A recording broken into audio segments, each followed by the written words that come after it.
Over the last 24 hours, news from the battlefronts in Ukraine strongly suggest that the Wagner organization has taken control of the central areas of Bakhmut. They've controlled the eastern part of Bakhmut, east of the Bakhmutka River for some time.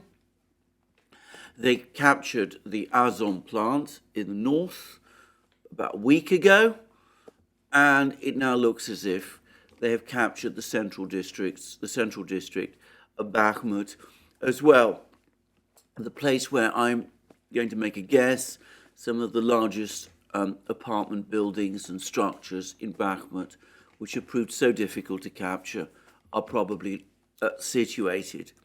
Anyway, this is the report from TASS, and it quotes Yevgeny Prigozhin, who claims, in fact, he's not just provided claims, he's actually provided pictures of himself with a flag, and he claims that presumably that same flag has been unfurled over the city administration building in the center of Bakhmut.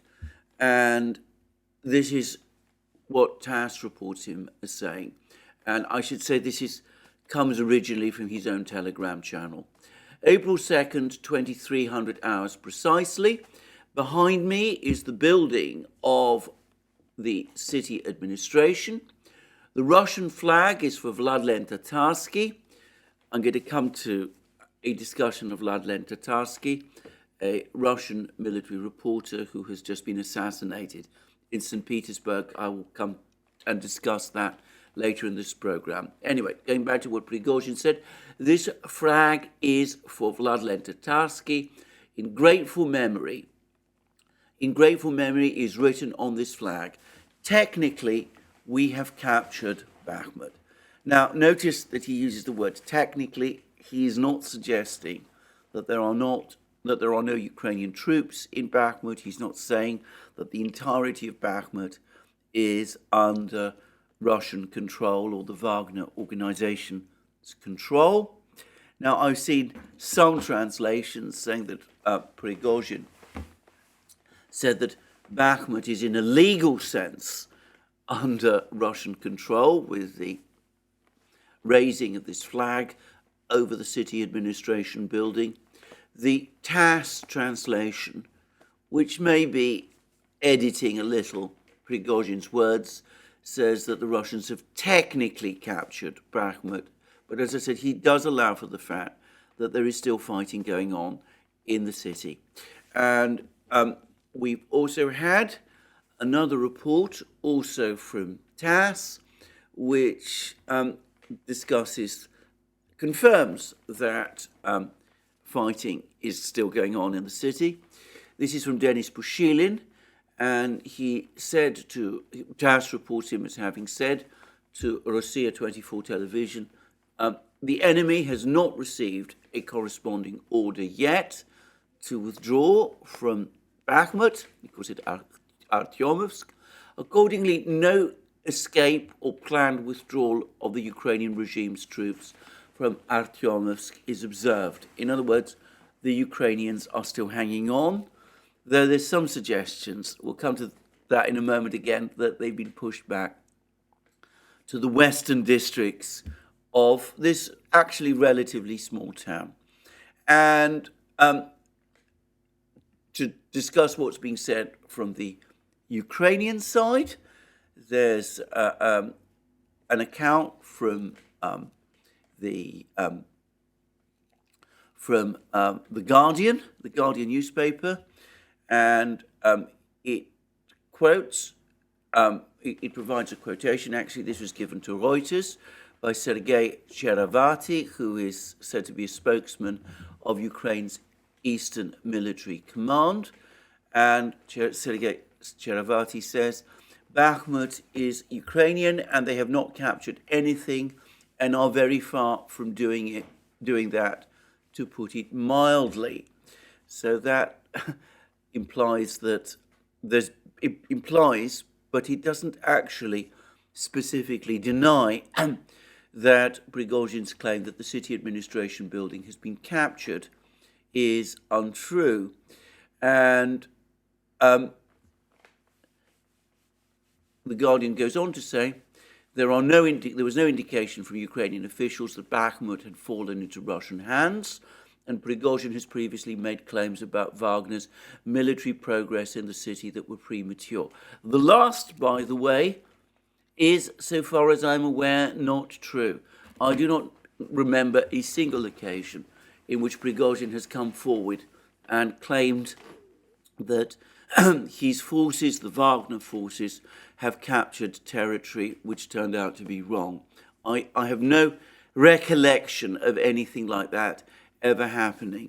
It is certainly the case that Ukrainian officials have for weeks denied Russian advances in particular locations.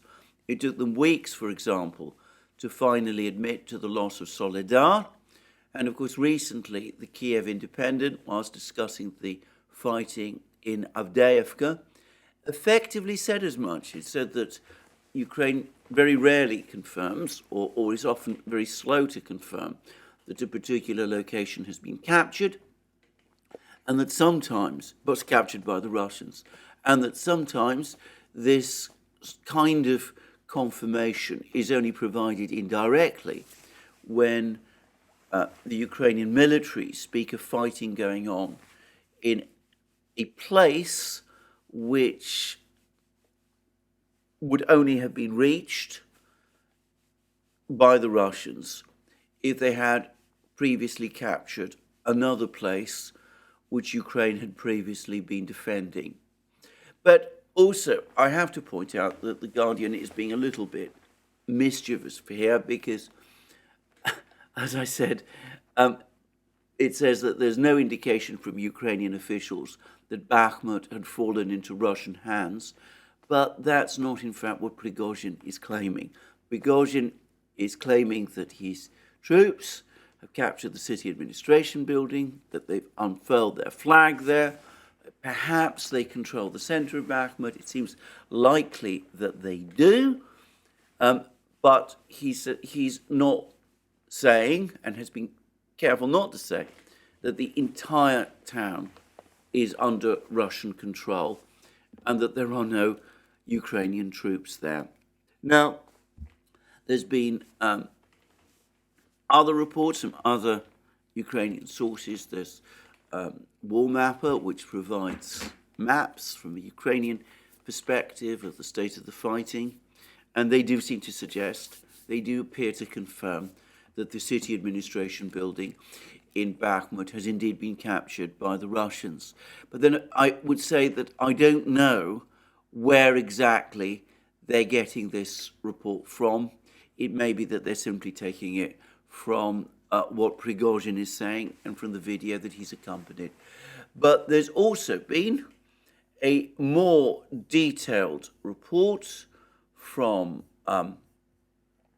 Riba, which is one of the most accurate of and reliable of Russian websites covering the war. They have various reporters or informants on the battlefront, so I'm not entirely clear how Riba works. It's apparently a collective of several war reporters, but Riba has provided a situation report for the state of the Battle of Bakhmut as of 1300 hours, April 3rd, 2023, 1300 hours, that will be local time.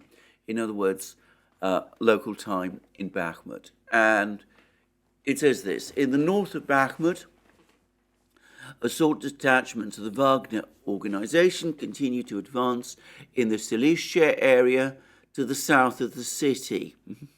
That would suggest quite a substantial advance from the north. During the fighting, they completely cleared the territory of school number 24. In addition, Russian units have come close to the railway station. In the central districts of the city, the Wagner forces have gained control of residential areas along Boris Gorbatov Street and have also established control of the Bakhmut city administration building. So that's Rebar saying this, and as I said, they have their own reporters and informants. And as I said, I've never known Prigozhin to claim capture of something that his forces have not captured, and Rebar appears to confirm anyway that Prigozhin's claim that the Bakhmut city administration building has been captured is indeed correct. Anyway, Rebar then goes on to say, now fighting is going on at school number 11 and the clinic. These are presumably still buildings in central Bakhmut, which is still under Ukrainian control. And then it goes on to say, over the southern outskirts of the city, assault groups continue to expand the zone of control around the Avant-Garde Stadium, moving along Bakhmutskaya Street. Now that is an interesting claim because it refers to the Avant-Garde Stadium, but I have to say straight away that I'm not sure quite what it means, whether the Russians have expanded the area that they control around the Avant-Garde Stadium, which, however, remains under Ukrainian control, or whether it means that the Russians have captured the Avant-Garde Stadium and are expanding their area of control by pushing forward from it. It seems to me this could be interpreted either way. I'm going to assume that the Avant-Garde Stadium is still under Ukrainian control. I would have thought that if it had been captured, there would be a definitive report by now that would confirm as much. And then it goes on to say, the Rebar report goes on to say, at the moment, the armed forces of Ukraine continue to hold the western outskirts of Bakhmut. There are no signs of withdrawal of Ukrainian formations. On the contrary, 80 troops were transferred from the Sumy region to Bakhmut to strengthen positions there. In addition, units of the 5th Assault Brigade, that's of the Ukrainian military, created on the basis of the 5th Assault Regiment, that's presumably an airborne unit, or at least originally an airborne unit, have arrived at the section of the Chasov Yar Khromovo Road. The forces of the 5th Special Forces unit were previously noted only of this particular unit were previously noted only in the Toretsk sector. This confirms the plans of the Ukrainian command to continue the defense of Bakhmut.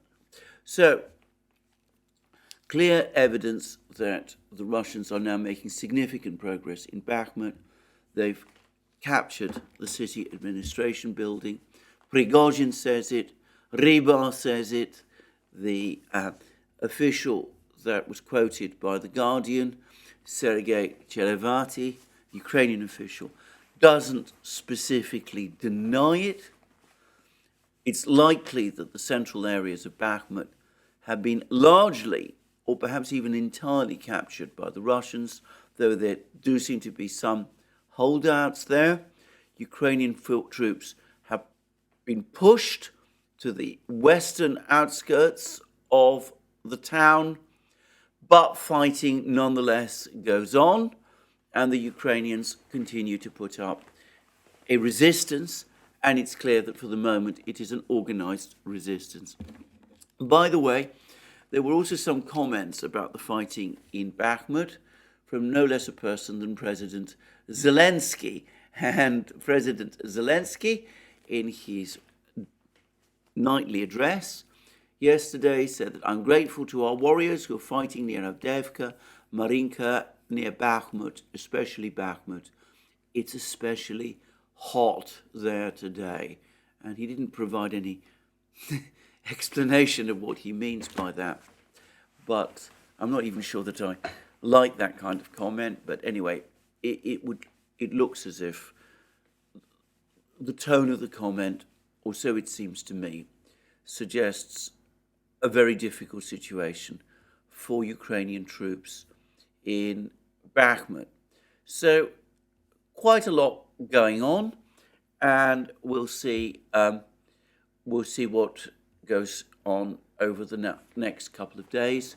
But it's clear that for the moment, the Russians continue to have very much the upper hand in Bakhmut, and it looks like fighting in Bakhmut is grinding steadily ever further towards its conclusion, with the Russians in full control of the town.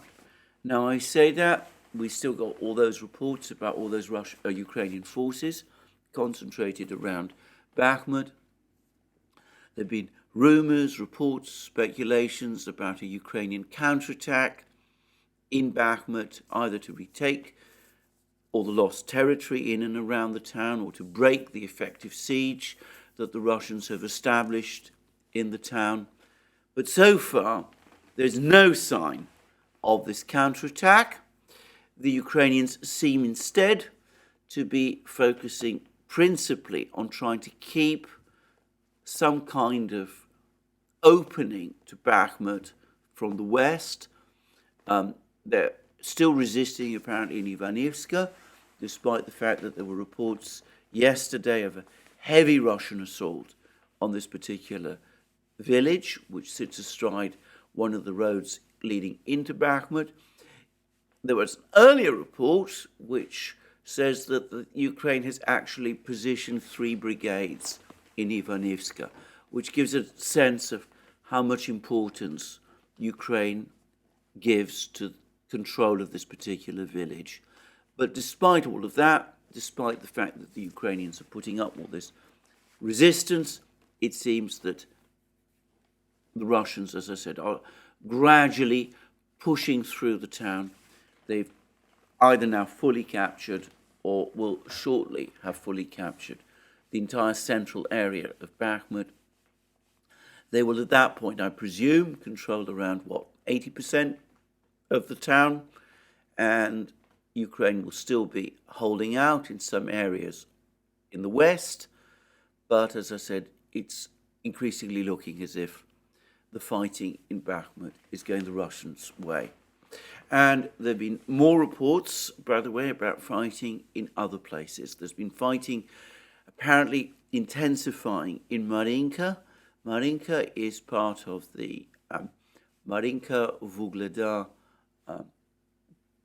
battle. The two towns, the fighting in the two towns is connected to each other. It seems generally acknowledged that if one of these places, Marinka specifically perhaps, is captured, then Ukrainian positions in Vuhledar will become, well, if not untenable, they come under very heavy pressure.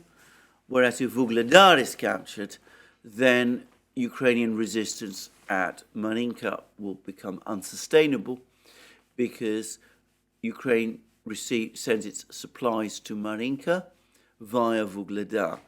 Now, the situation in Vuhledar for some time has been at a standstill.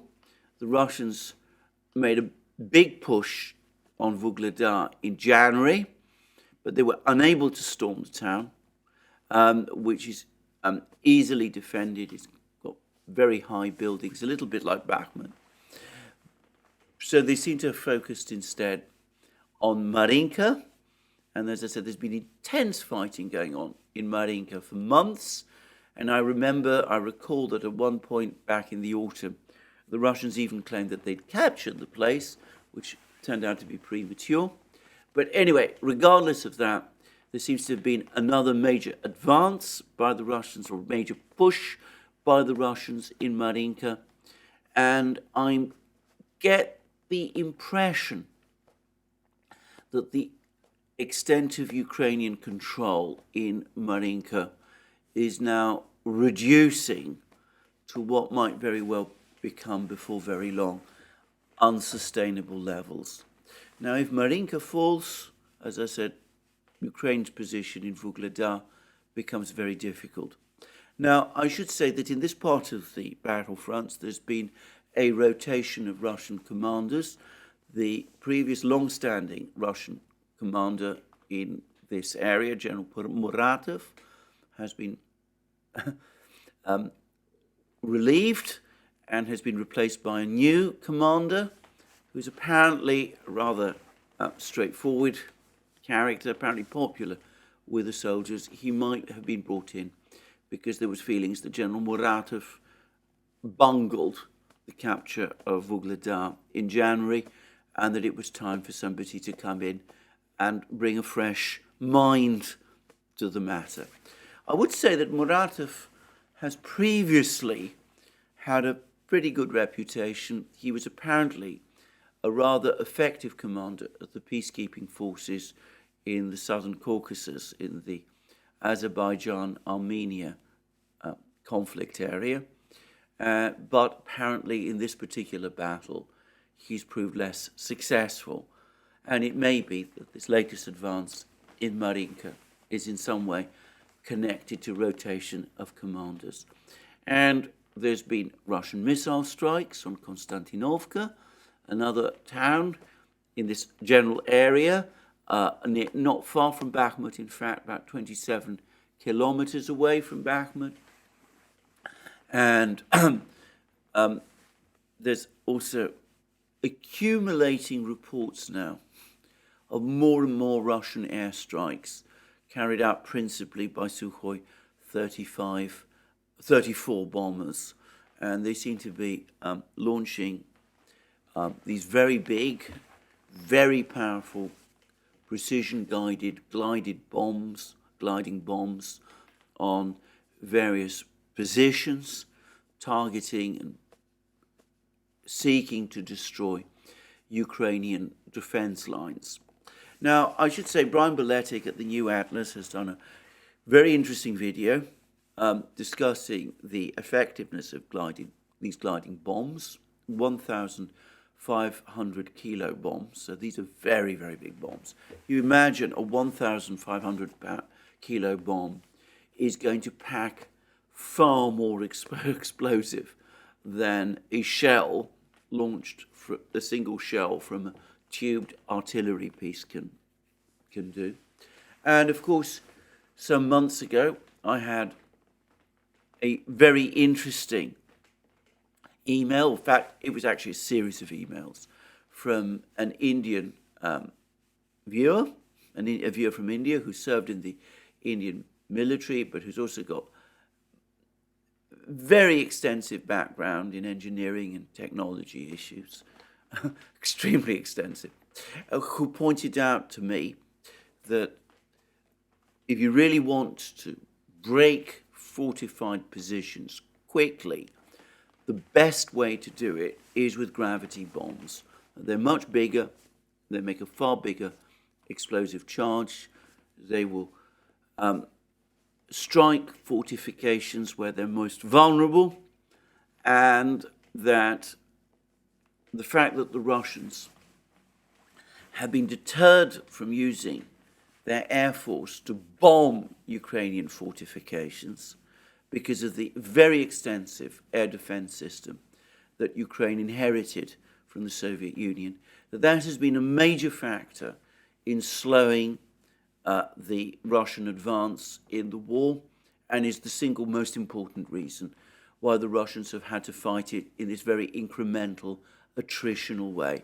And this was also, of course, something that was discussed extensively, very extensively yesterday by Brian Beletic, and he's pointed out that the fact that the Russian Air Force is now becoming more active in Avdiivka and Bakhmut, by the way, but also increasingly in areas in northern Ukraine, like in Sumy region, where they've been launching bomb attacks as well, as I discussed in another program, suggests that the long campaign that the Russians launched or started back in October with their missile strikes on Ukrainian energy facilities has achieved at least one of its purposes, or largely achieved one of its purposes, which is to deplete Ukraine's air defense system to the point where it's finding it more difficult to counter Russian aircraft, Russian bombers, as they carry out bombing raids over locations, strategic locations in Ukraine. And of course, if the Russian Air Force is able to operate more actively, launch more of these bomb attacks, then Russian advances will accelerate. Now, I think at this point it's worth making one quick point, which is, of course, that the United States is the country with the greatest experience and expertise in precision-guided bomb technology. It pioneered this technology. Well, it didn't actually pioneer this technology. The Germans did during the Second World War. But at least the United States was the first to adopt this technology on a big scale in the 1960s, using precision-guided bombs for the first time in the last stages of the Vietnam War. It used them very extensively in the 1991 war against Iraq. And it has a very large armory of these bombs. The US may be short of artillery shells. It may have difficulty producing artillery shells. It may have difficulty keeping up with demand of HIMARS rockets. It has no shortage of bombs, even of the very expensive and complex precision-guided bombs. And it is intending to supply some of these bombs to Ukraine. And the reason it would presumably want to do that is because the Russians have built up these enormous fortifications in the south of Ukraine, in the southern regions of, well, they don't say it's Ukraine, in Zaporozhye region, in the area blocking the proposed Ukrainian offensive, and in the north, in the Kremenaya Svatovo area, where Ukraine had launched or had been planning to launch an offensive in the autumn, following upon its successful offensive in the Kharkiv region, but where in fact it was fought to a standstill, and where the Russians in recent weeks have regained the initiative. Now, there is, however, a problem about using these precision-guided bombs, JDAM bombs, that the United States intends to supply to Ukraine. And in an interesting way, these were highlighted, though indirectly, by Brian Beletic's program, which is that, of course, the reason the Russian Air Force is becoming much more active now and is able to start dropping these bombs with increasing frequency and increasing effectiveness on Ukrainian defenses along the front lines is because Ukraine's air defense system, built around the S-300 missiles, as I said, bequeathed to Ukraine by the Soviet Union, its air defense system has now become very severely depleted. And of course, its air force has become depleted as well. For Ukraine to launch bomb attacks of the same kind on Russian fortifications in Zaporozhye region and in the Svatovo Kremenaya area would be much more difficult and far more dangerous. The reason is that the Russian air defense system, which, to be clear, is much more extensive and far more sophisticated than Ukraine's ever was, is, of course, fully functioning. And the Russians have all their various very long-range missiles, the S-400, the various iterations of the S-300 system. They're all operating there on the battlefronts, and they absolutely do have the reach to shoot down any Ukrainian aircraft that come heavily laden with these kind of bombs and attempt to approach these fortified positions at the very high altitudes at which these sort of bombs are released. And of course, if the aircraft try to fly lower, the Russians have an enormously dense air defense system with multiplicities of shorter range missiles and guns that they can also use to shoot down Ukrainian aircraft that fly closer to the Russian fortified lines.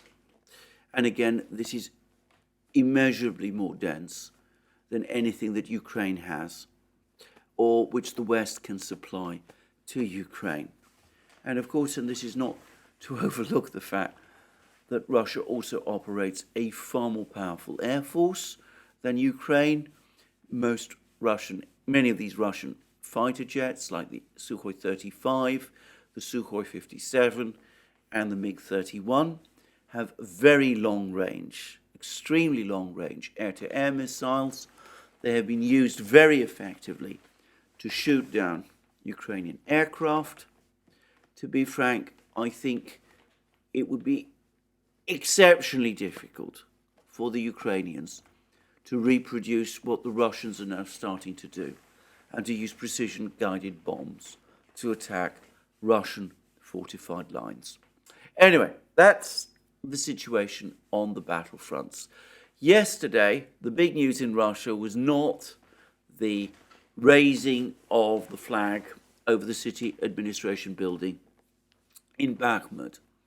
It was the murder of Vladlen Tatarsky, a person from the Donbass who's fought in the Donbass militia. He's been an active fighter since 2014, the fighting in 2014.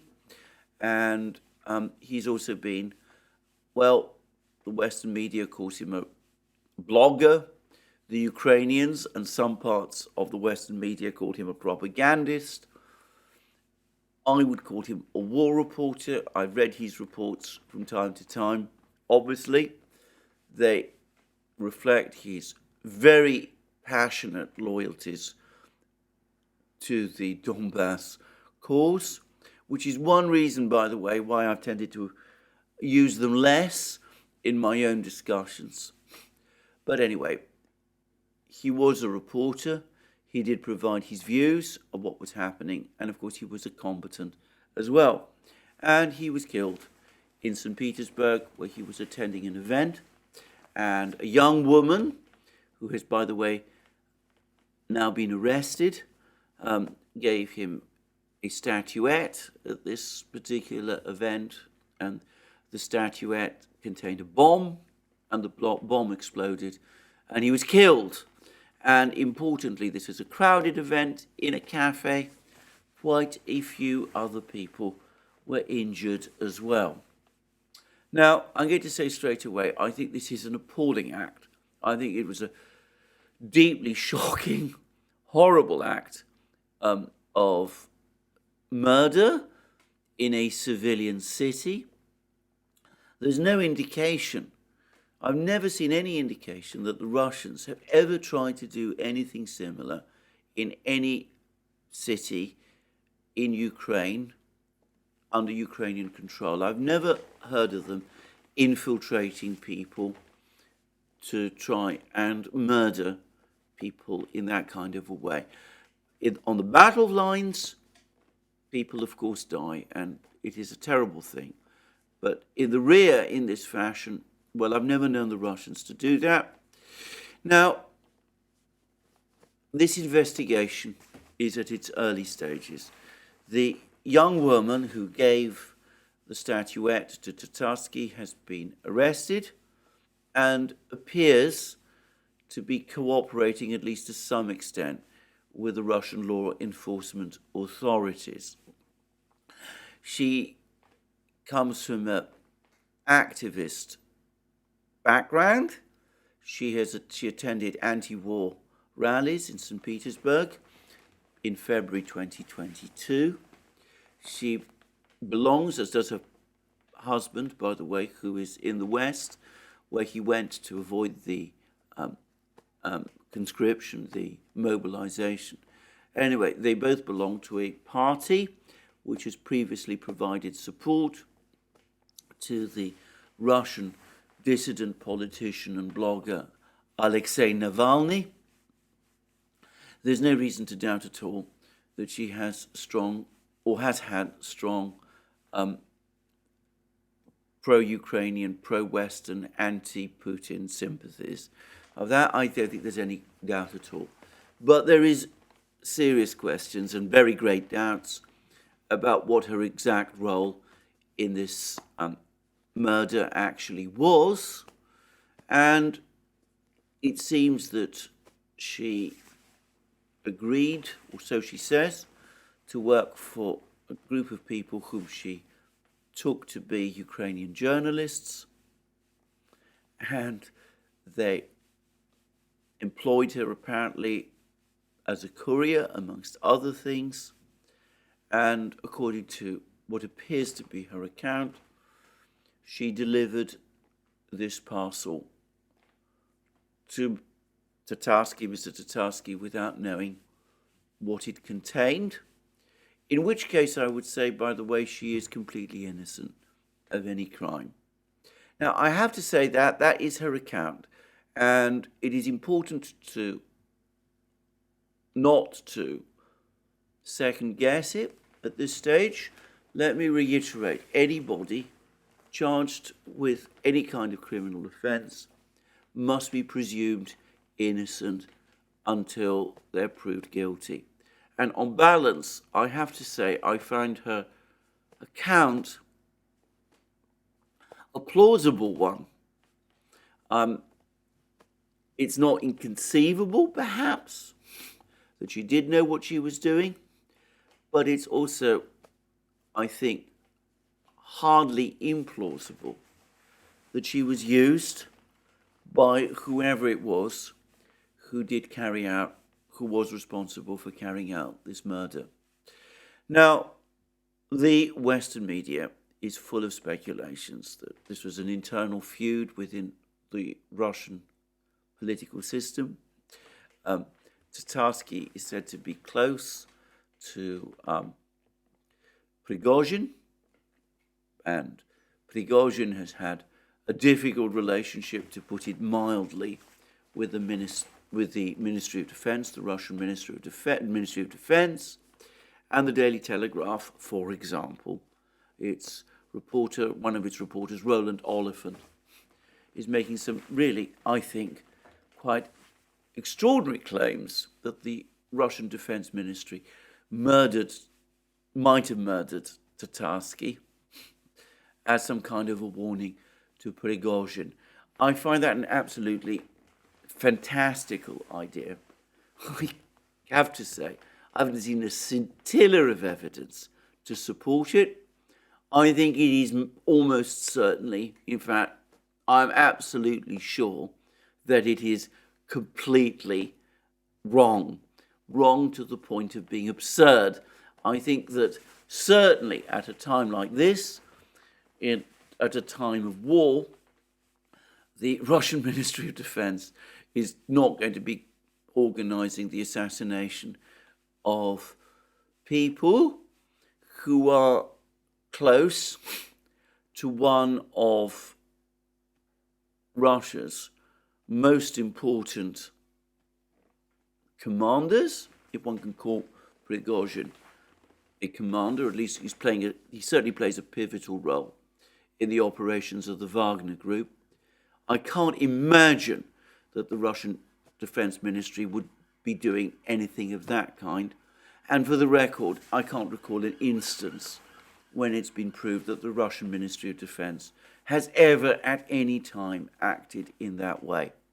Now, a couple of weeks ago, the US essentially confirmed that the murder of Daria Dugina, the daughter of Alexander Dugin, the Russian intellectual and philosopher and Eurasianist, who was murdered, Daria Dugina was murdered in Moscow, that murder was the work of Ukraine's special services. So Ukraine, according to the United States, has done this sort of thing. And I can't help but think that they must be the obvious suspect. The Russian law enforcement authorities say that they are. And though, as I said, at this stage, this is still only in investigation, that must be the operating hypothesis. I do find it extraordinary. I do find it absolutely bizarre at this present time that Western journalists, Western reporters, Western commentators, seeing incidents like this, seeing incidents like the Tatarsky killing, instead of straightforwardly condemning it, condemning the murder of a man, maybe not, a man who is uninvolved in the war, but anyway, the murder of a man in a peaceful city, in a cafe, with large numbers of civilians around. Some of them were injured as a result of a bomb. That Western reporters and commentators, instead of condemning this act, or at least criticizing this act, come up with speculations about it, far-fetched speculations about it, trying to distance Ukraine from it. Speculations, as I said, which are unfounded on any conceivable evidence, and say things about the murdered man, that he was a propagandist and a blogger, and pointing to his previous criminal record, which he undoubtedly did have, at a moment of this kind. I mean, I find that very, very strange.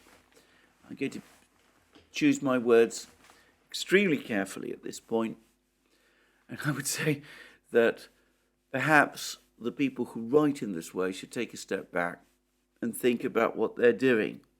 After all, I would point out that when murders are committed in Western capitals, which Western journalists attribute to the Russians, Litvinenko, Skripal spring to mind, well, their approach, their commentary about those murders is very different. And though you can, if you want, focus on differences between those murders and Tatarsky's, I personally think that's a pointless exercise and a mistaken approach to take. Anyway, this murder of Tatarsky and the way it's been covered, and I should say, for me personally, it is the way it's been covered that is the most troubling aspect of this affair. The way it's been covered in the West is also consistent with another incident which has gathered extensive media headlines. And this is the events at the Pechersk Lavra in Kiev. It's one of the major religious centers of Orthodoxy in this part of the world. And of course, as many people have been, and I'm sure all of you, my viewers are aware, the Ukrainian government has been trying to gain control of this building, expelling the Orthodox monks who have been based there. Now, I have to say again that the way in which this has been reported in the West has been astonishing. There have been one or two minor critiques. There's been some rather mumbled words of, well, criticism. Well, I don't think they're anywhere near strong enough from the Pope. But generally speaking, most of the media reporting that I've seen of this attempt to seize control of the Lavra and to expel the monks in the West has been supportive of what the Ukrainian government has been doing. I've been reading things like, that the Lavra is a center of Russian activity or even of spying, which I have to say, given that it's a monastic building, does seem a rather far-fetched idea. I would also say, by the way, that when it comes to monks in the past, during the Second World War, Western pilots who were shot down, especially over Italy, sometimes did find refuge in monastic institutions, Catholic monastic institutions.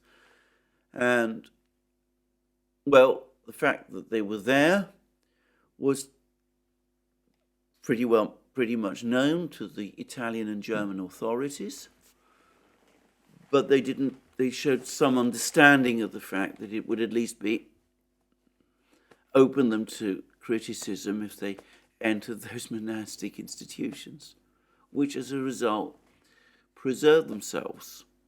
But in Ukraine, apparently, the Ukrainian government is able to enter monastic institutions, try to drive out the monks, and it comes in for very little criticism indeed. Now, I am, by practice and belief, an Orthodox Christian. I found this a very difficult story, so difficult that I have, up to now, avoided discussing it. So I'm not going to say much more, other than to say that those who are sitting back, letting this happen, perhaps quietly cheering it on, well, I leave it to them to decide for themselves how that is consistent with their principles and beliefs and consciences.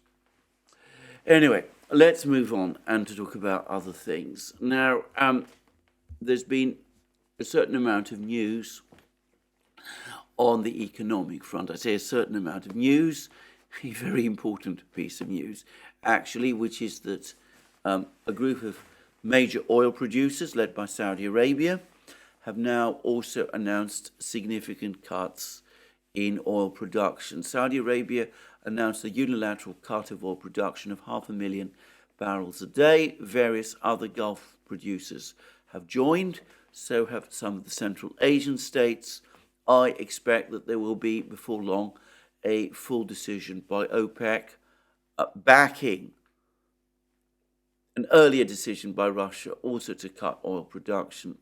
And this is, in aggregate, going to be a significant cut in oil production of, well over 1 million barrels a day.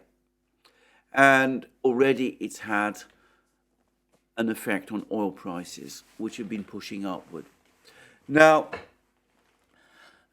the price of oil has been sliding in recent weeks, but I think most people expect that if the West avoids recession, which I have to say is doubtful, but most people think that if the West avoids recession, with the Chinese economy now firing on all cylinders, there's been a marked expansion in the Chinese economy over the last few months since China fully reopened after the pandemic, after its pandemic restrictions.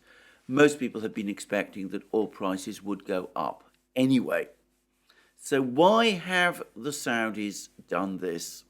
Well, I think that there is a very straightforward explanation, and I think, by the way, it goes to the core of the collapse in the relationship between Saudi Arabia and the United States. And I think what has infuriated the Saudis is that the United States, or at least the Biden administration, is still making efforts to push down oil prices. And it's doing so through various means. Firstly, there were those oil price caps that were imposed on Russian oil products that came into force earlier this year, these G7 caps.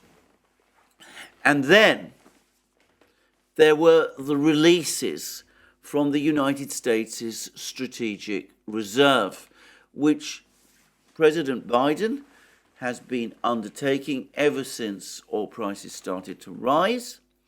And he's continuing to do it. He's been doing it even when oil prices have fallen back. He's still releasing oil from the United States' strategic reserve, even though that has now become depleted to the levels that it last had in the mid to early 1980s.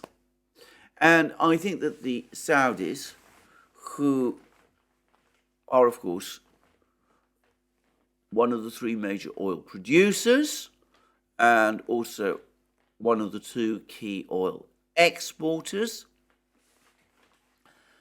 are not happy with the fact that the United States is trying to control and push downward the price of their product. And I think that more than any other single thing, it is this policy of the Biden administration to interfere in the oil market, to try to push prices down when they go up, and even more outrageously, to push prices further down when they go down, which explains the antagonism between Saudi Arabia and the Biden administration that has emerged over the last few months. And I get to say further that I think that this has united the Saudi princes behind the Crown Prince, Crown Prince Mohammed bin Salman, the de facto leader of Saudi Arabia,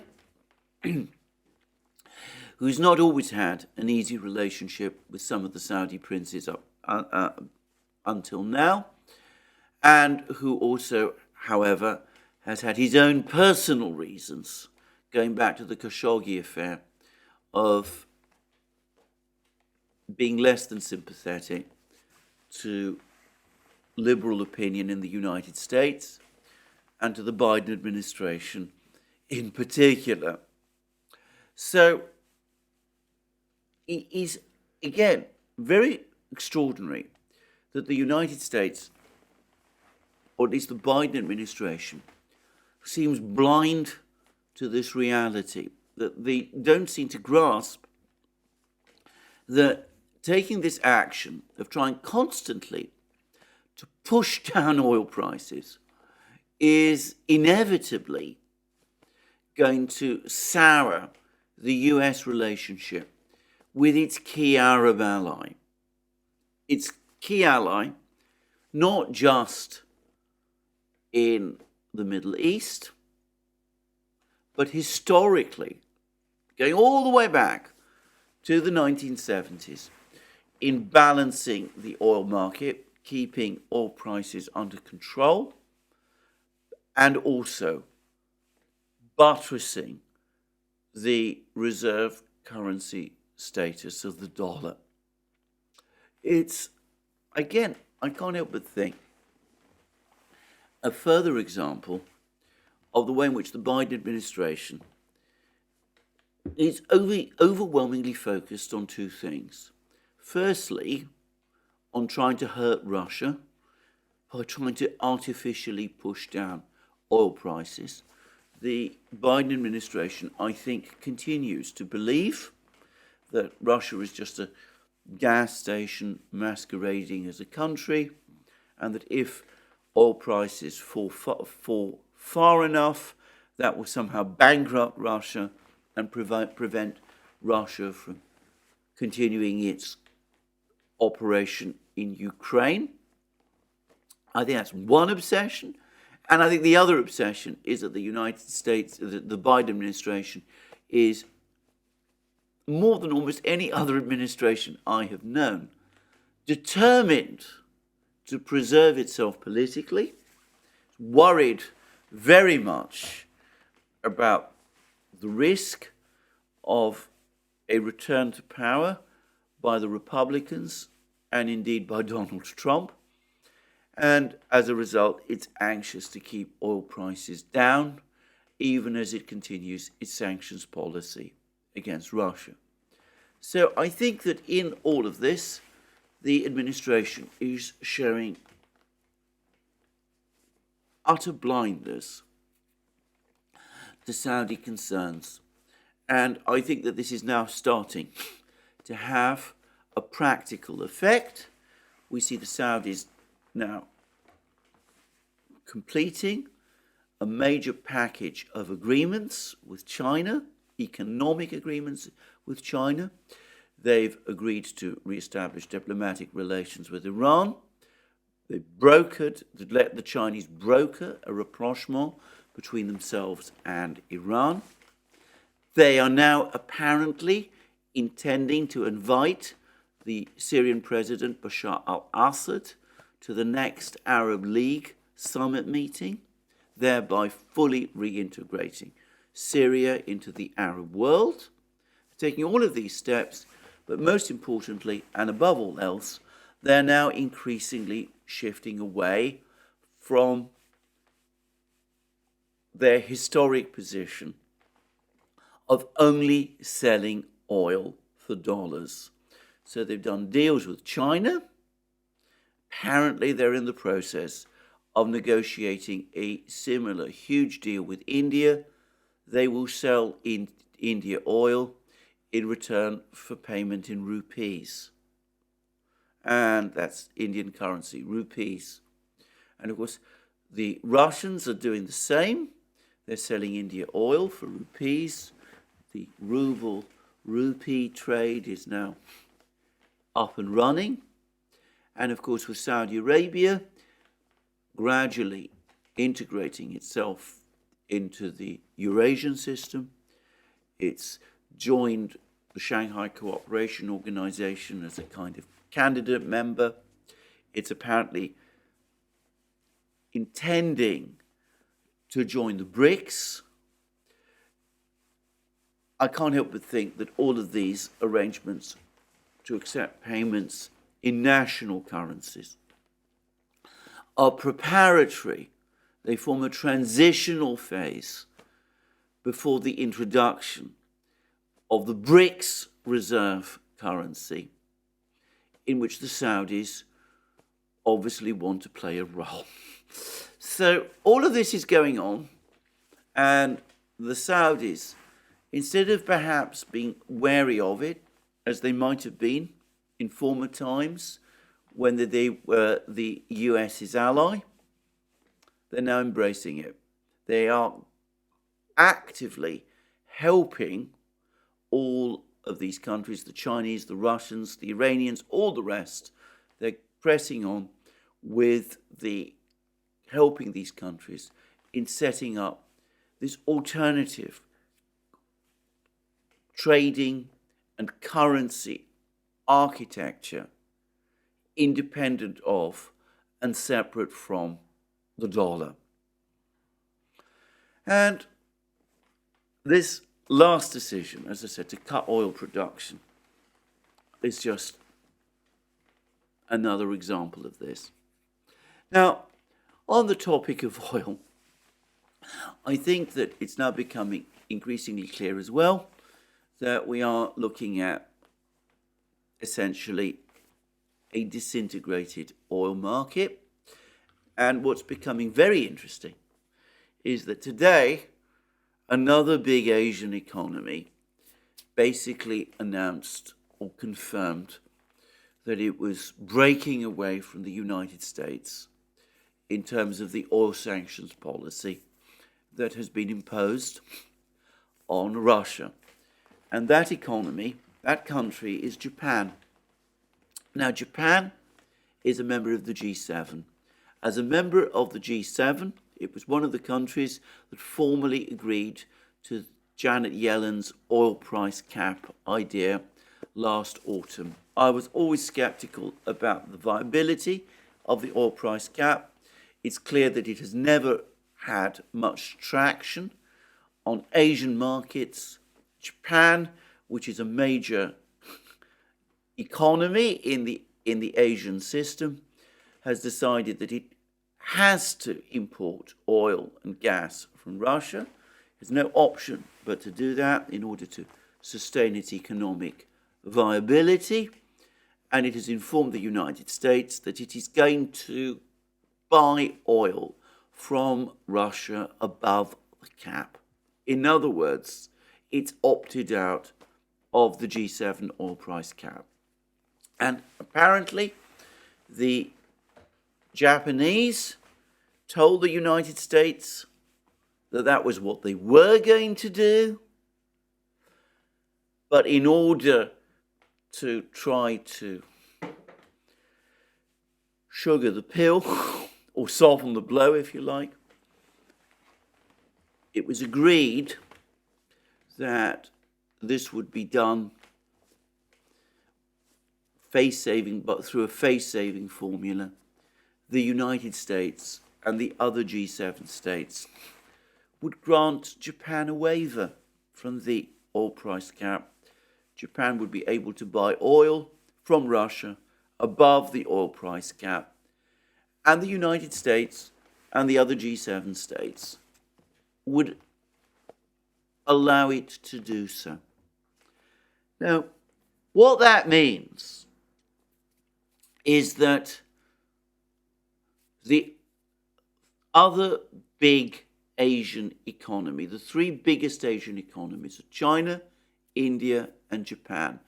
All three of these Asian economies are now buying oil and gas from Russia, and they are not observing the oil price cap. There's another point to bear in mind as well. If we're talking about the G7, Japan, as a nation, as a state, has the biggest single economy in the G7 after the United States itself. So even within the G7, the second biggest economy has in effect defected from the United States over this issue of the oil price cap. The oil price cap is in effect collapsing. The US remains largely self-sufficient in oil, so it can just about get by, pretend to abide by it, and it's not unduly affected. The people who are continuing to observe this oil price cap are the European Union, except, of course, that even they are now buying oil from Russia at premium prices through third parties, and they know that they're doing it. Rarely has a policy failed so completely and so quickly. On the topic of Japan, I'm going to say something else. When Xi Jinping visited Moscow and had his big meeting with Vladimir Putin, creating what the British commentator and former diplomat Alistair Cook calls the new Entente. It's one way of describing this relationship between China and Russia. Why not, in fact? Anyway, whilst Xi Jinping was in Moscow, the Japanese Prime Minister Kishida, went off and had a meeting in Kiev with Zelensky. And of course, a lot of people, I remember, were saying, well, this is countering the moves that the Chinese were making. The Chinese are going to Moscow, but China's big Asian rival, it's going to Kiev instead. I think this revelation that the Japanese have just torn up the oil price cap provides us with a true explanation of why Kishida went to Kiev to meet Zelensky. I think he went to Kiev because this was part of the quid pro quo for the agreement, the agreement by the US and the other G7 for Japan, in effect, to walk out of the oil price cap.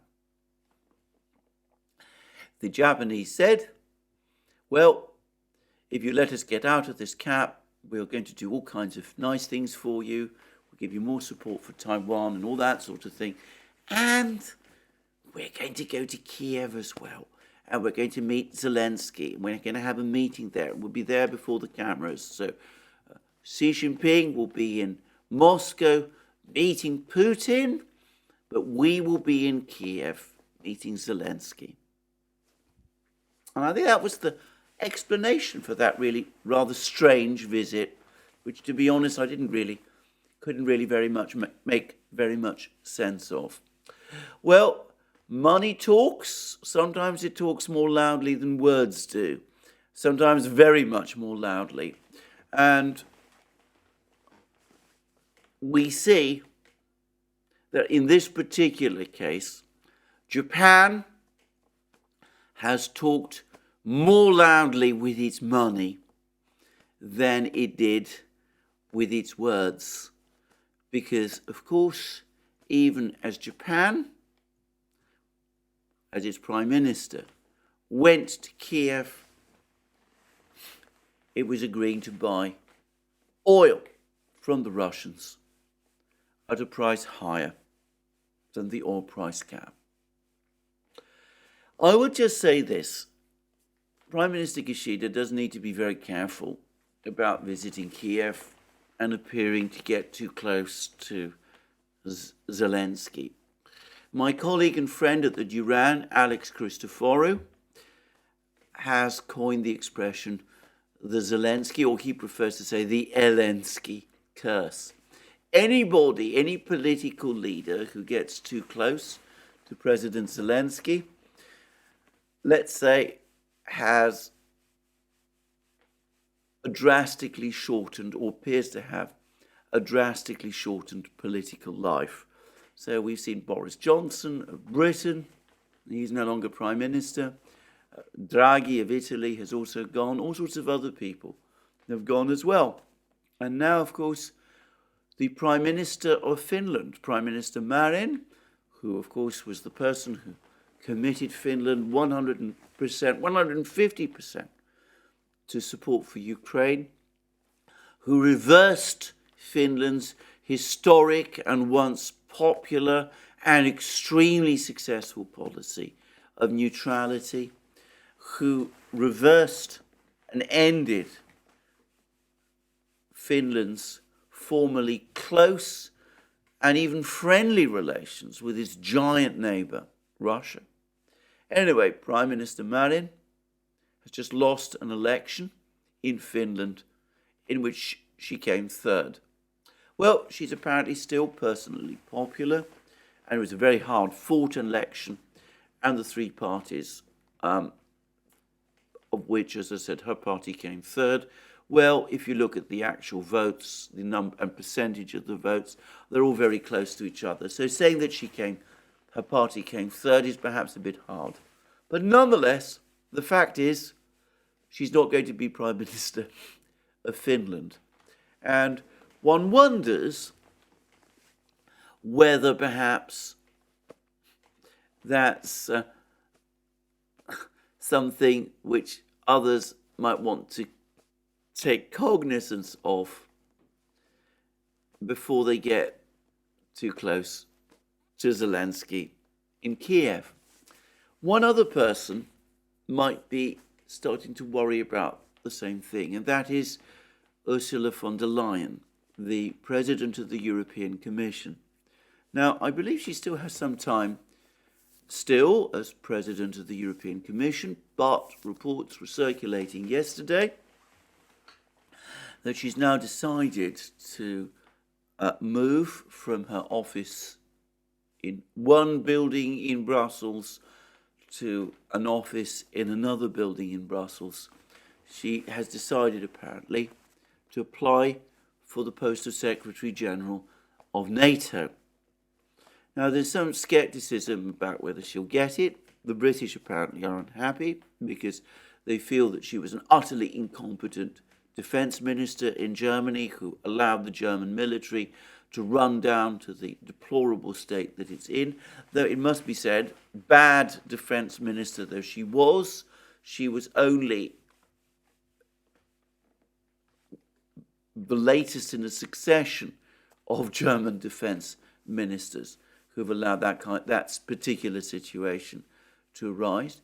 But anyway, it seems that the British are sceptical, but it also seems that there is a possibility that she might get the role, because apparently, though the British are sceptical and unhappy, they're not prepared to veto her if the other NATO countries support her nomination.